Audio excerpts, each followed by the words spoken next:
Support for this episode of Trifles is brought to you by the Baker Street Journal, the leading publication of Sherlockian scholarship since 1946. Find them online at bakerstreetirregulars.com.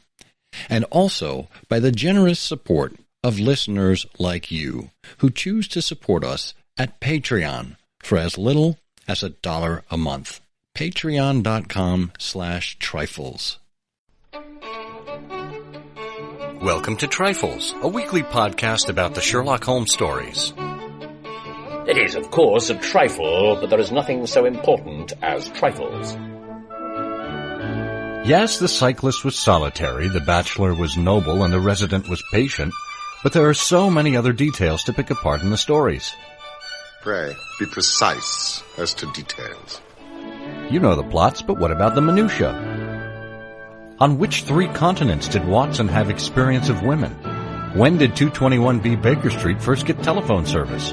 And why does Holmes prefer telegrams over writing? You are very inquisitive, Mr. Holmes. It is my business to know what other people don't know.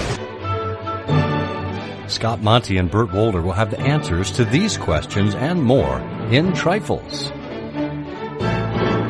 The game's afoot. Episode 285, Watson's Hidden Addiction.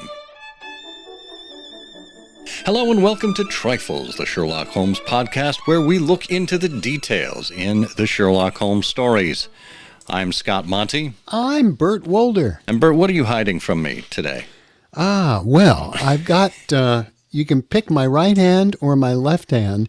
In one of them, I've got a white bean, and in the other, I've got a black bean. So you can choose right or left and see what happens. I'm going with left. The strawberry! Congratulations. You are a magician of sorts. You know, I mean, the things we can get away with here on an audio podcast. Yes, it's amazing. Yeah. Yes. For example, I'm not wearing pants right now. Well, you never are. I mean, that's the strange thing that people in your household have gradually become accustomed to over the decades. Sadly. I always record each one of these episodes while standing on stilts, and you'd hardly know it. No, that's good. Well, it is a circus-like atmosphere around here from time to time, so that would explain it. I have cotton candy stuck between my teeth, as a matter of fact. Excellent. I don't know how you get cotton candy stuck between your teeth. Doesn't that just melt away? Well, I guess it's very stale cotton candy. Uh-oh. That's a good point, though. That explains it. Well, if you would like to get yourself away from this carnival-like atmosphere, please go to ihose.co/trifles285. That's all lowercase. That'll take you directly to the SherlockHolmesPodcast.com website.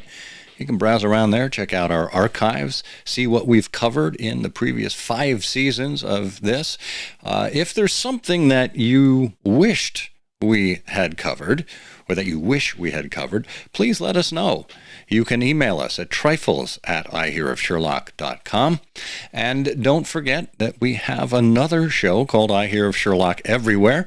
That is a show that we put out every 15th and 30th of the month. They are interviews with notable Sherlockians and creators who are doing wonderful things in the world of Sherlock Holmes. And we find that by sharing this, we all expand our enjoyment and love of Sherlock Holmes.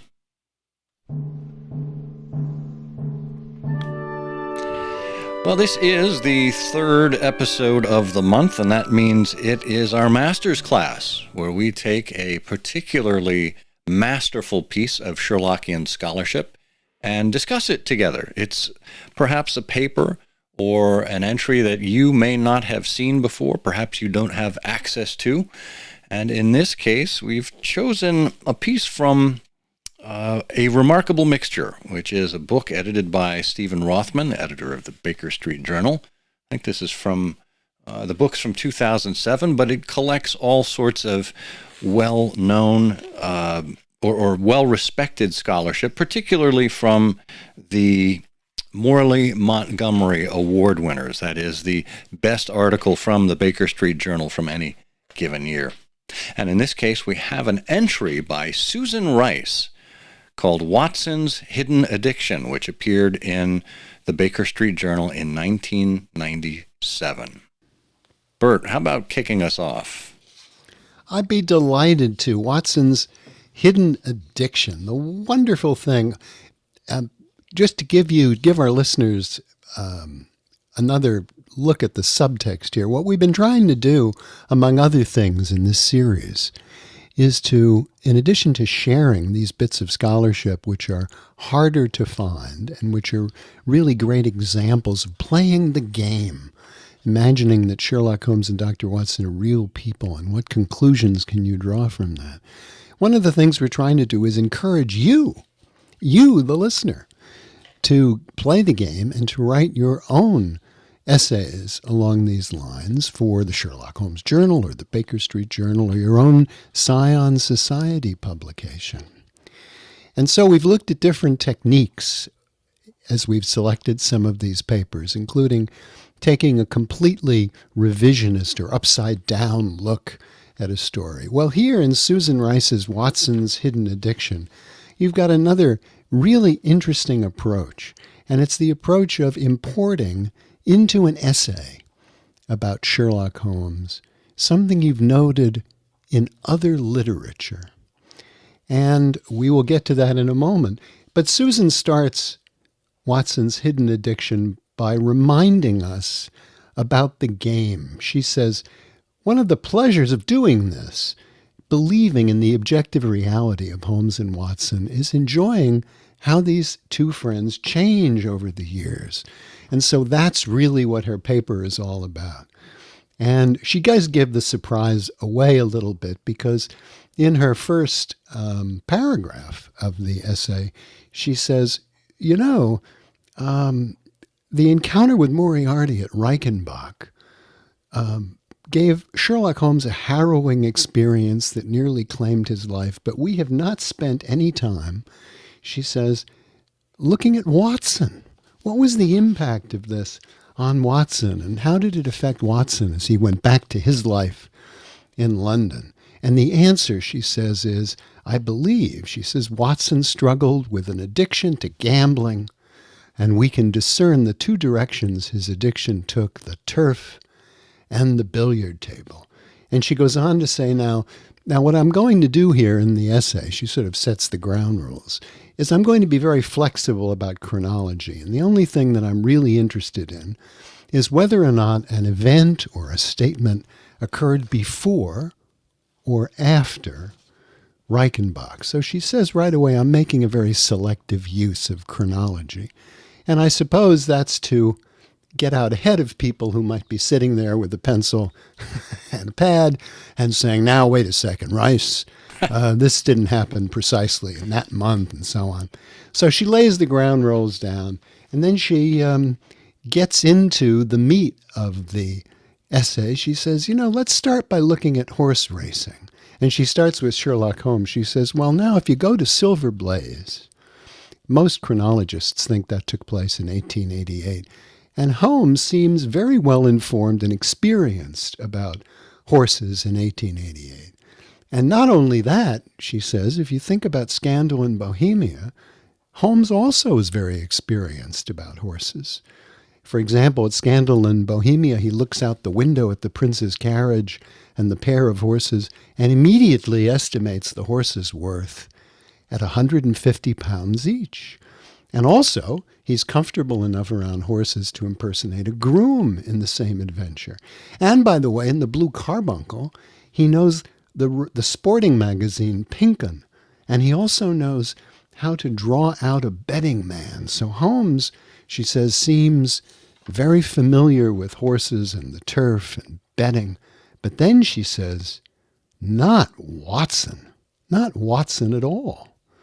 And she goes right back to Silver Blaze and looks at what Watson had to say about the effects and events at Silver Blaze. Yep, she says Watson's list of horses contesting the Wessex Plate failed to include any age or weight or pedigree or no information about the training. And the colors he listed were not really well described, and his account of running the race doesn't really ring true. And she says Watson placed no wagers, while Holmes, at least admitted he stood a little stood to win a little on the following race.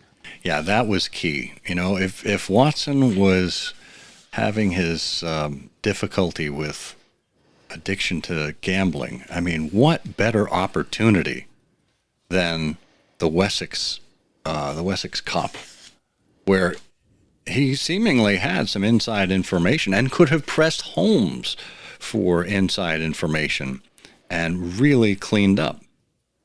Yeah. And she says, you know, if we were compiling a list here of John Watson and his limits, one of them at this point would clearly read, you know, knowledge of horses and racing, very feeble. And she says, you know, one of the reasons for this could be, of course, that Watson historically, in his accounts, effaces himself almost completely. And she says, let's turn to billiards. You know, it's Holmes that in his old cases of the Glorious Scott and the Musgrave Ritual, which he's describing to Watson, it's Holmes who occasionally mentions billiard rooms, but Watson never.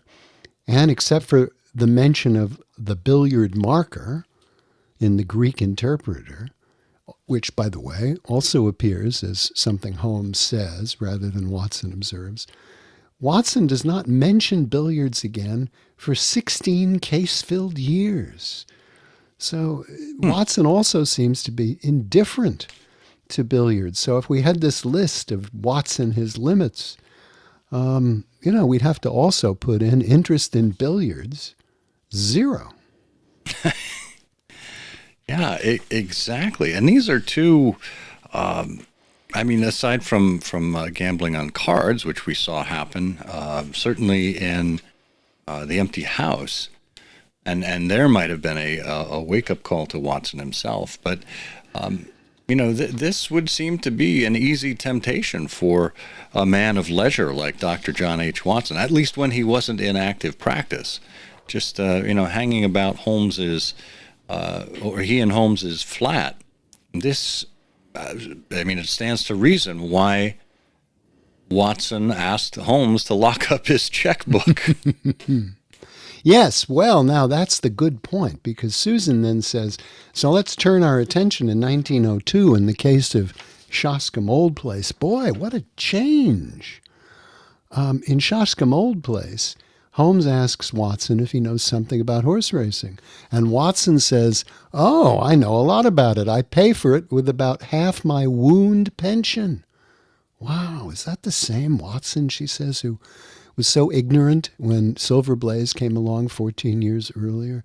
And he knows a lot. He knows a lot about Robert Norberton and the Shoscombe stables, you know, and as you just pointed out, Watson seems to usually lose, since Holmes commented in The Dancing Men, which was around 1898, that he'd been asked to keep Watson's checkbook under lock and key. And then in The Dancing Men, which took place in 1898 also, we know that Watson had spent the evening at that point playing billiards with Thurston. And in the cases that are in 1897 and 1898 and 1899, suddenly there are lots of billiards references. Watson mentions a billiard room in Abbey Grange. In The Missing Three-Quarter, Lord Mount James is described as so stricken with gout that he could chalk his cue with his knuckles.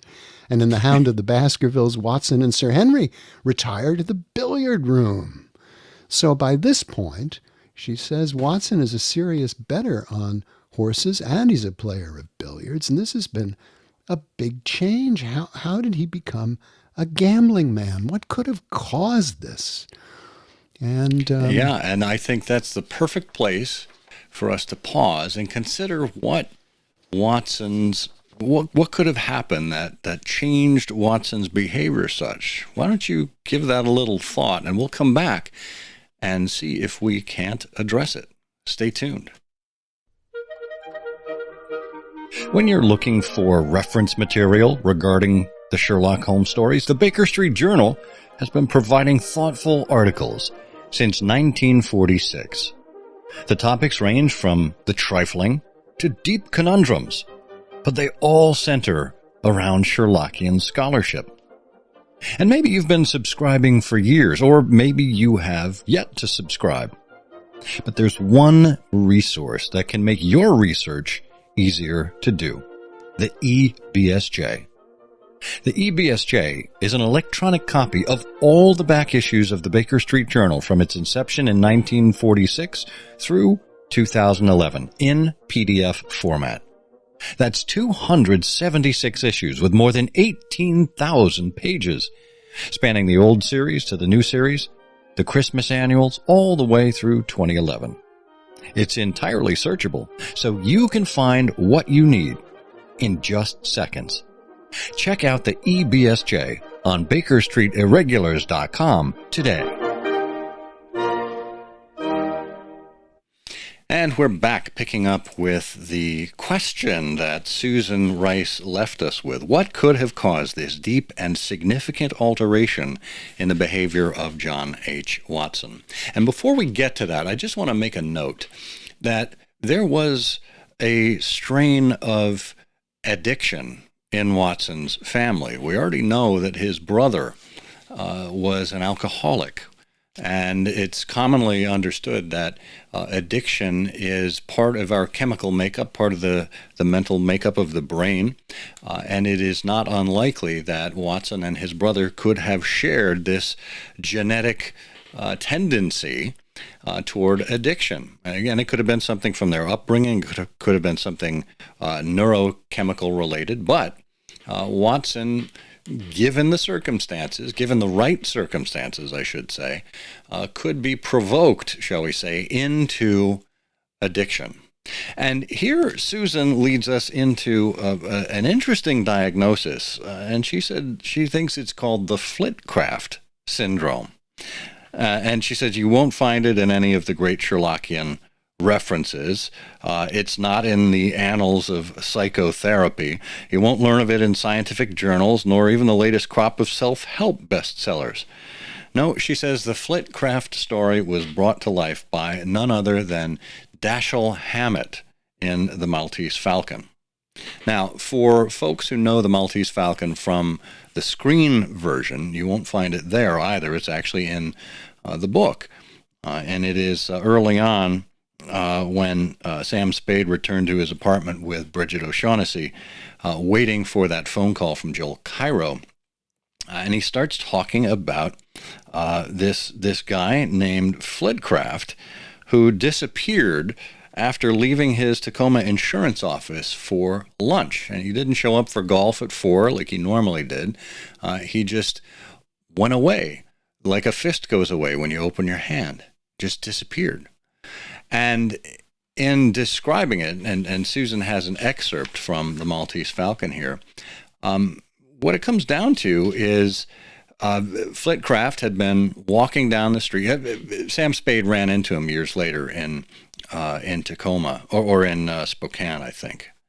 I think that's where it was. Yeah, Spokane. And he found out his story. Years ago, he had been walking back to the office from lunch, and a beam or something fell 8 or 10 stories and hit the sidewalk right next to him and chipped off part of the sidewalk that scarred him on his cheek. But this was a wake-up call for Flitcraft.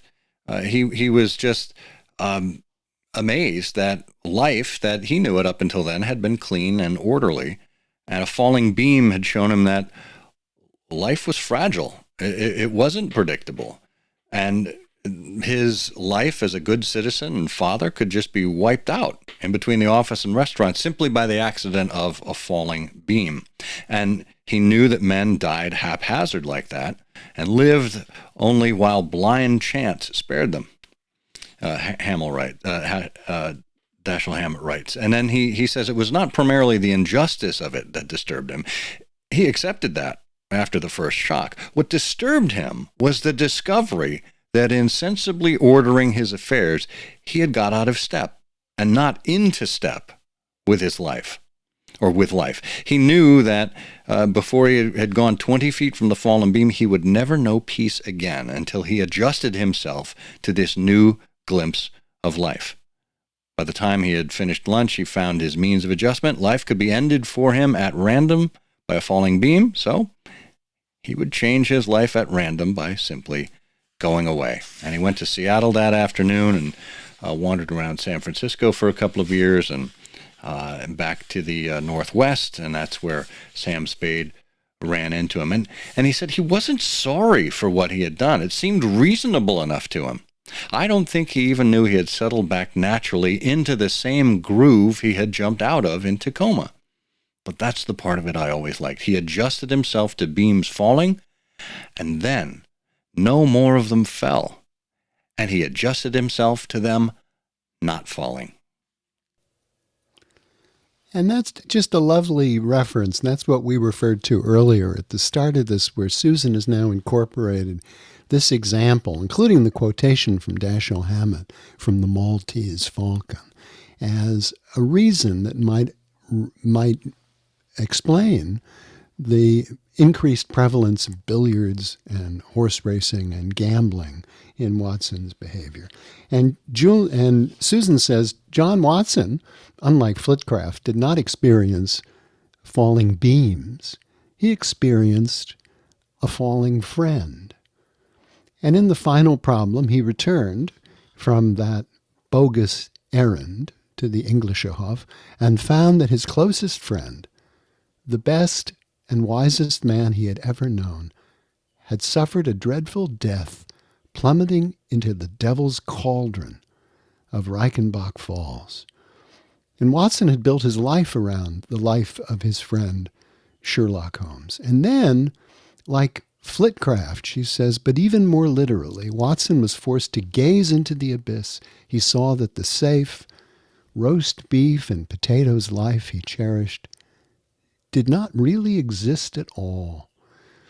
And standing by the edge of the roaring falls, he was faced with the essential randomness of life, with the fact that everything can change and end in a single instant. And so Watson returned to England a very different man. And then, soon after he returns, he suffers a second great blow with the loss of his wife, Mary. So Watson had lost both the anchors of his daily life and felt cast adrift. And like Flitcraft, he tried to build a new life. And the only change we can point to with confidence, she says, is that he became a gambler, a betting man. Shoscombe Old Place demonstrates definitively that he'd become habituated to going to the track. And while gambling at billiards is less clearly proved, it's kind of the same picture. Watson grappled with life's randomness by grappling with chance.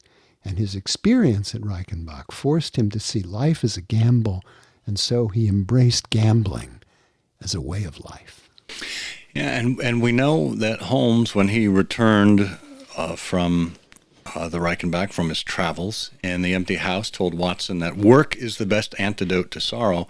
Well, in the meantime, Watson's choice of gambling was his antidote to sorrow, and he just realized that the horrifying caprice of existence is natural for reason. With the loss of Holmes came the end of excitement and adventure in Watson's life.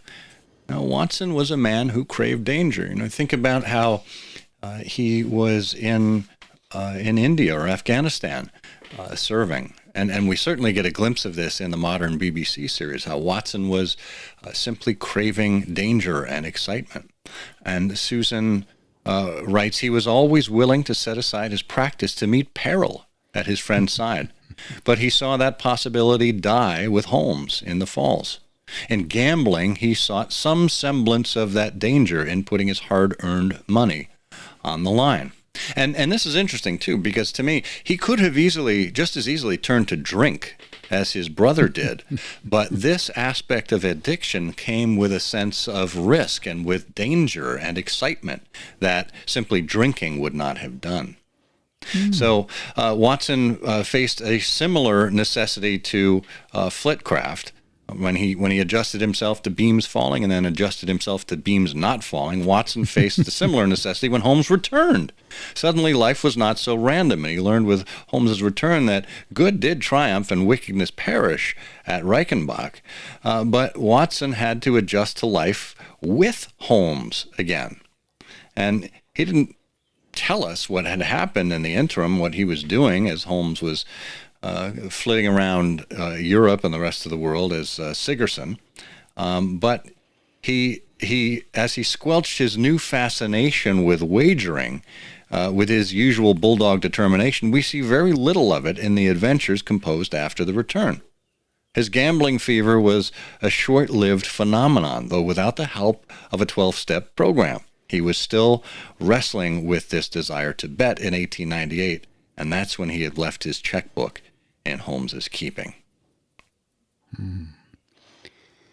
Well, and that, really are these two lovely points, the impact of Holmes' death, supposed death at Reichenbach, and then Holmes' return. And Susan closes by asking, what would have happened to Watson if Holmes had not returned in 1894? Well, fortunately, she says, we'll never know. But, the return of Holmes, his memorable re-entry into 221B, the appearance of that old bookseller on that bright spring day in 1894, was one of the most joy-filled moments in history, not just for Watson, but for us. And that is no trifle. It is, of course, a trifle, but there is nothing so important as trifles. Please join us again next week for another installment of Trifles. Show notes are available on SherlockHolmesPodcast.com. Please subscribe to us on Apple Podcasts and be sure to check out our longer show, I Hear of Sherlock Everywhere, where we interview notable Sherlockians and share news of the Sherlockian world. You've taken my breath away, Mr. Holmes.